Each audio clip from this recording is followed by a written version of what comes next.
Welcome to a price action trading lesson. We're looking at S&P 500 and mini futures. And the structure of the market is telling us that everything on the chart played out, every single trend played out. But if I have to choose a bias right now in this market, I would have to pick bullish bias. Why? Well, because every single major structural low is higher and higher, and market is moving to the upside slowly but surely. And in fact, we have significant push phase working hard like this. So this is a strong confirmation of the bullish bias. And now I have to classify the strength of the trend, and this would be weak uptrend, weak to medium uptrend. Why? Well, because pullbacks are long and deep. Very strong uptrend has tiny pullbacks, where price action is just slowly but surely chopping higher above EMA. Once you see range slightly tilted up, it's a weak version of the uptrend, which means I have to identify some big channel. So I can start the bottom, but here I have a breaking new high, so this is not really helpful. So I like playing something like this, connecting these swings. One here, second here, third here, something like this. And let's see if price action is going to align with my analysis that we are in bullish trend. So right now, I'm going to focus on the most recent structure as a price action trader. We're correcting to the exponential moving average. So number one, what I have to do is I have to redraw the short-term downtrend. Okay, I'm not only looking for main channel, there are also corrections inside of the trending market. And only after the correction is over, or at least attempted to play out, then I can consider buying. So I cannot go long here. Your break pushed to an extreme, downtrend played out, and it played out in the form of a two-legged pullback, one leg down, second leg down. So now what I'm thinking about is a high-low confirmation setup above EMA, because the push above EMA is the resumption, and high-low is a way for me to get in. And we actually have high-low confirmation setup if there's going to be break above this bar. Now, the bars are different than when I was watching this live. I reloaded the data many times. So when I was watching this live, there was no bar like this. I believe I had a very single bar and there was no way to enter. So now it looks great. If you have the bar like this is a great way to go long. But when you're watching this live like me today, there was a bearish bar and you can't really go long, which is a shame because this bar is phenomenal. Tier 1 signal bar. So market keeps going higher. I'm going to redraw another correction. We have a new high here, first entry long. There is no second entry long because there is no break above this green bullish bar. Above none of these bars high. So the market is still correcting.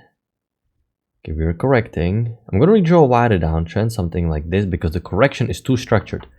Okay, you can see break new low, but you keep pushing lower, you keep pushing lower. It's too structured. I'm going to redraw wider downtrend. I have felt second entry short. Actually, I have only high low. Once again, watching this live, I had a felt second entry short. It's quite annoying the bars changed today, but there was a felt second entry short, but you can't really take it because the short-term downtrend was still in play. And the reason why I'm worried about the short-term downtrend and not taking the felt second entry short, it's because this was weak uptrend. This was not strong uptrend by any means. Okay, every single pullback is long, deep, and breaks the EMA. So when the pullbacks are this long and deep, which means that the correction channel is most likely going to get new low. Okay, this is not a strong uptrend. So this is a weak version, weak to medium version of the trend.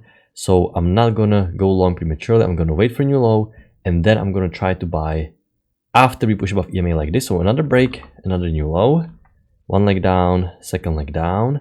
And now what I want to see is high low above EMA, something like this, or felt second entry short. We have high low again, but the bar is 6 points big, closing very high. This is similar what happened watching this live. There was a decent bar, but it was 5.5 points big. I didn't take it. I tried some super deep limit order, but never came back. So once again, it worked, but there was no limit order here, so you can't really take it. We're going to mark it educational wise because it's important to understand what happened here. 2 legs down, push above EMA, resumption when you push phase, but you can't really take it. 6 points, limit order never came back. But it's important to understand what happened here. Okay, I'm going to redraw. Once again, new high, first entry long, second entry long. We have second entry long. Nice bullish bar. But watching this live, I had doji bearish bar, so I didn't take it. The bars are much better after I reloaded the data. It's interesting. Happens quite rarely. Most of the time, you can get the same bars the whole day. Because when you're watching this live, you had some mini second entry long bearish doji, so once again hard to take, but this one is okay because the main trend is still in play. It is the second entry long, so today's chart lesson is going to be a little bit different because we have different bars when you're watching this live. Okay, first entry long only. Okay, work for a scalp. Okay, gonna redraw correction like this, break new low, and we have high-low confirmation setup. Downtrend played up with the break, push to a new extreme. You wouldn't have the resistance at this point. There's a break new low, just like every single correction here. You'll push above EMA and you have high-low confirmation setup. I actually took a high-low here and there was a losing trade because I had signal bar something like this. On this chart, I can't really take it. But once again, watching this live, you would have nice bullish bar. So there was a nice 2 legs down, second entry long, excuse me, high-low. I took the high-low. It ended up being a losing trade. But I'm going to mark it in case some of you traders watching this took it as well. There's a different bar here, but I took the high-low. There was a losing trade. At this point, I drew consolidation, something like this. I was expecting price action to go to the bottom and trying to go long at the bottom because the trend is still up. I still expect new high to be tested. Okay, I'm going to rejoin you downtrend. And now you're pushing above EMA, so you can either go long at the bottom or you need some high-low of EMA or failed second entry short. You can't really pick a bottom in no man's land, so there was nothing, so you can't really take it.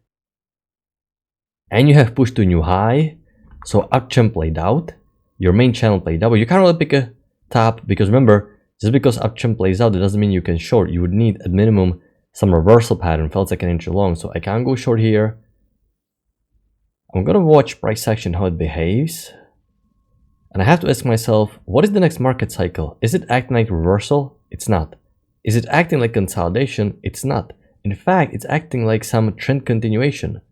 So I like playing some spike and a channel pattern, something like this. I like respecting the overshoot. Number one, remember, our main trend just played out with the breaking new high. So any secondary channel I draw is going to require a substantial confirmation, some strong trend, because the main channel played out.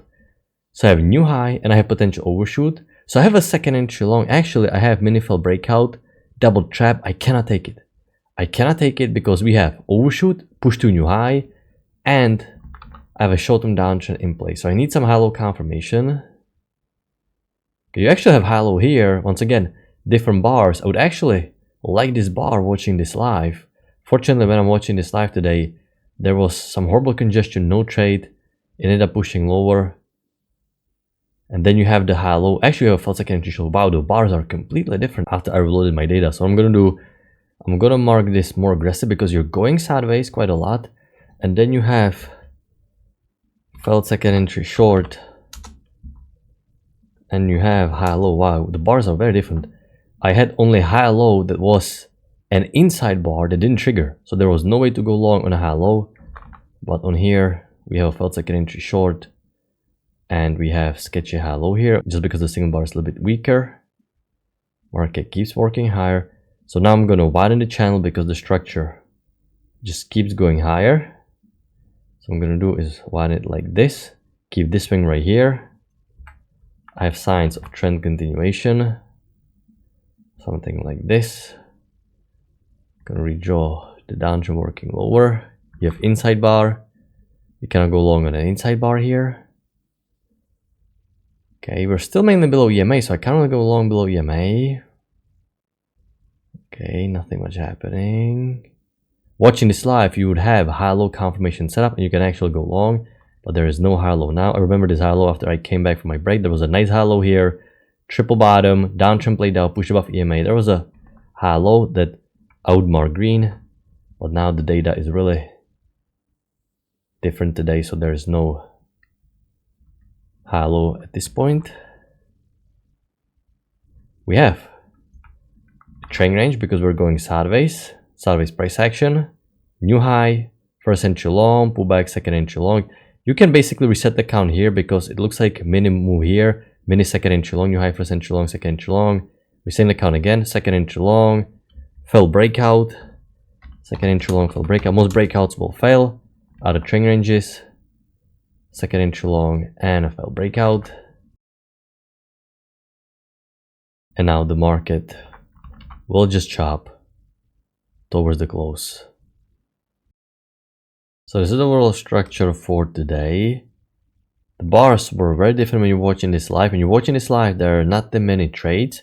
There are a lot of good trades context-wise, but a lot of bad signal bars. I remember this vividly. There were a lot of good trades context-wise, but every single time there was a sketchy bearish bar. So now we actually have more bars. The goal to do these reviews is to understand how markets move and what to look for. So even though bars are a little bit different after reloading the data, you still want to go through the chart and study this, what to expect next time, because price action repeats over and over again. You're not going to get the same day tomorrow, but these cycles repeat over and over again. It acts the same way every single time.